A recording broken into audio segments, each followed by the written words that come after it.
That's a train whistle. Of course, I suppose you guessed that. I know John Henry would have known what it was. You know, John Henry was a railroad man. They tell me one of the greatest. That is, people all over the country tell me that. They say that he come from their hometown. Even coal miners in Kentucky say that John Henry was one of them. Some people say he was a myth. Never had the pleasure of meeting John Henry, but I do know the song about him, and this is the way it goes. When John Henry was a little bitty boy, sitting on his mammy's knee, he picked up a hammer and a little piece of steel, said, "This hammer gonna be the death lord of me. This hammer gonna be the death lord of me." Then when John Henry was a little bitty boy, no bigger than the palm of your hand, his mammy looked down at John Henry and said, "John Henry gonna be a steel driving man, Lord, Lord. John Henry gonna be a steel driving man."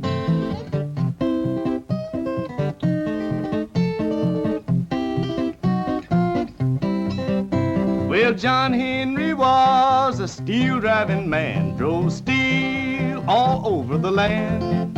Said, "Before I let a steam hammer get me down, I'm gonna die with my hammer in my hand, Lord, Lord. Gonna die with my hammer in my hand." So John Henry went to the railroad to work, had a steam hammer by his side. He beat the steam hammer to the top of the hill. Then he laid down his hammer and he cried, Lord, Lord. He laid down his hammer and he cried.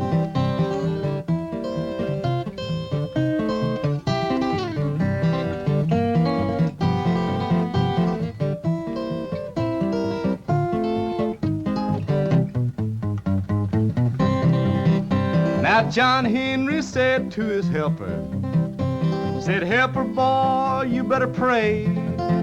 If my hammer ever misses this little piece of steel, tomorrow be your burying day, Lord, Lord. Tomorrow be your burying day." John Henry had a loving little wife. Her name was Polly Ann. John Henry got sick and he had to go to bed. Polly drove steel like a man, Lord, Lord. Polly drove steel like a man.